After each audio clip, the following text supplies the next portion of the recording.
Exciting day today out at the Columbus Zoo. Is it ever? The new Heart of Africa. It opens today. And my buddy Jack Hanna is joining us live right now. Hi, Jack. It's Sean and Marshall. Hey, Sean, Marshall, how you doing? Great seeing you the other day. Yes, it was great seeing you, Jack, too. And I know you've been a very busy man, and we can tell from what's behind you, we've got a lot to look forward to at the zoo. What is Heart of Africa? Well, I'll tell you what, I don't know how to tell you. 30-something years here, and I've always dreamed about something like this. 3 years in the building, by the way. Incredible construction guys up here. We brought you Africa. Last night, Betty White came in late yesterday, not because she's Betty White, because she's been a dear friend since 1979 when she first came to the zoo.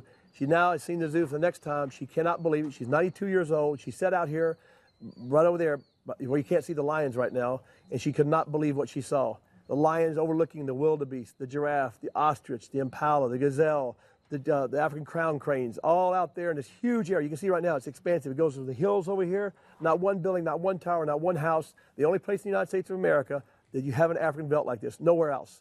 And we're very proud of it. Thanks to Franklin County, all the citizens that live in this whole area, we've now brought you Africa. You don't have to spend $10,000 to go to Africa. Betty White came and sat down next to me after this, and she said, when we were taking her to another place, she said, Jack, I don't need to go with you anymore. I've always dreamed of going to Africa with you, but now I've seen the heart of Africa. I have been to Africa. Quote is what she said to me. And I'll guarantee you, the people of Central Ohio, you've never seen anything like this. That's incredible. Jack, now these are animals that obviously are native to Africa, so you've got to do special things to try to care for them when they're in our kind of weather. So how do you maintain that for them? Well, remember, this has taken 1 year. Adam and all his crew, the animal guys up here, have spent 1 year mixing these animals. Remember, when I go to Africa and film, I've seen an elephant take a wildebeest and throw it 50 yards in the air against a tree. So when animals cross each other, things happen in Africa. Knock on wood so far, it's taken 1 year, basically all winter, to mix these animals, and now they're just, they're just like in the air, just exactly what you see when I go to Africa. They're all mixing out there, basically in the Serengeti Plains behind me. Yes, we have big, massive buildings here for these animals, exercise yards inside, outside areas when it gets about 30 degrees, 40 degrees. Remember, these animals' coats adapt to their environment. Rhinos, I've seen rhinos out in Africa. People don't realize the Serengeti Plains goes down in the 30s at nighttime, up in the hundreds in the daytime. Yeah. So it's the weather, they adapt to the weather. We don't put them out here, obviously, if it's 50 feet of snow and 20 below zero. But they have tremendous housing here, better than most people have. And it's just, you got to see the cheetahs run, by the way, 50 miles an hour. You get to hand feed the giraffe, by the way. It's amazing what you'll be able to do up here. So how do you protect the animals from each other then? Well, you don't have to protect them because in nature, when they grow up in the wild, they grow up this way, unless they cross each other's paths in mating season or they're trying to eat something, that kind of thing. Okay. So right now, you can imagine, I said it took 1 year to do all this. The giraffe might go out first, 1 or 2 giraffes. They might put 1 or 2 gazelle out. Then we might add an ostrich in. It's like preparing a meal. You know what I'm talking about? It just takes you time to do all this. 1 year of time of these guys have done, and it's exceptional. Again, I would tell you, if there's another place to go in this country to see this, but I can't say that. There's a lot of African velds, there's no doubt about it in our country. I say a lot, maybe 20 out of 210 zoos, but nothing like this one right here. I mean, I don't know what you're seeing, but right there goes that stork, a big old stork flying. You know why I'm so excited? Because that's the first time I saw him fly. That's incredible. He's not going to go anywhere. He's got such massive land here. Hey, Jack, focus. I'm serious, you all. Jack, over here, honey, over here. Yeah. Jack, I have to ask you about a poll that we just saw this morning that came out. What'd you say? I said I get excited about seeing all these animals. I know. Betty White got to hand feed a giraffe last night. Yeah, it's so great. She gets excited about things. The people learned that the giraffe has the same number of vertebrae as you do, 7. Look at that long neck. The largest heart of any land mammal. The tongue is 14 inches long. I mean, they see all this. That could come in handy. Oh, Jack, I have to ask you about a poll that just came out from USA Today, and they're saying that Toledo is the #1 zoo, Columbus is 5th, and San Diego is all the way down at 10th. So what are we going to do to beat Toledo now? No, wait a minute. Toledo came out today. They're #1 zoo? Number 1, and Cincinnati was And Cincinnati was in that list, too. I don't buy it. Where were we? We were 5th. 5. Oh, that's okay.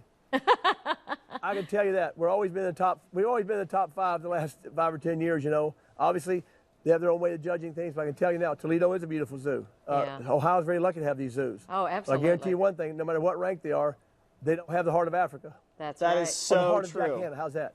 That is so true. I made that up. Oh, it's going to be great. Is this an exhibit where you walk around it, or are you hopping on a trolley, or what are we doing for that? Yep. No. You don't have a trolley to bring you up here. Okay. But you won't be walking around out there, because then you'll be the lion's meal. But when you see the lion sitting there overlooking these animals, you can't see the separation between the lions and the animals. It's one of the only places I've ever seen in the world. It's incredible how these guys built this moat. You don't even see the thing. It looks like the lions just go right in with the animals. And yes, you walk up here. We have a trams that bring you up here. Do you realize that Columbus Zoo now, from one side of other Africa over to the reservoir, you've been over there, is almost 1.5 miles? Wow. That's I mean, it's unbelievable. Yeah. It's magnificent. That is wonderful. Jack, we don't care what USA Today says. We know this is the #1 zoo in the nation, and the heart of Africa is part of the reason why that's the case. Well, thank you so much. If they'd seen this thing open, we'd have been the #1 zoo. But you know something? I don't go by ratings. I never have. You know, you can ask Urban Meyer, coach at Ohio State. The Buckeyes are always #1. The Columbus Zoo is #1. Our state is #1 in the country, and that's what I keep telling myself. Absolutely. And just for the record, I'm still happy to go on safari with you if you'd like, though. Okay. It's on the record right now. You're going on safari with me. I'll leave in March this year. March? I have room in my tent. I have room. I have my wife in my tent. We have room in the tent. Well, Susie and I get along great. It'll be fine. You and Susie are buddies. I know. Love you both. Thank you so much, Jack, and congratulations. Thanks so much, y'all. Love you too. See you up here. See you Thanks, soon. Jack. It is an amazing exhibit. I cannot out wait there. to see that. It's going to be. I cannot wait. You know, to be able to see them run like that, you know, it's one thing to see some of these animals and you see them in pens and in cage, but to be able to see them run and Right. to just live. It's incredible. That's just amazing. What a vision. So, yeah, it Isn't really that is. wonderful? And the idea that I don't know how we didn't end up at the top of that poll, because I got to tell you, it honked me off a little yesterday. we already know that the Columbus Zoo is the best. It's come that way in other polls. We already know that. People come it's from the best everywhere to see zoo that zoo. in the nation. Oh, so wow. get out there and enjoy the heart of Africa. Absolutely.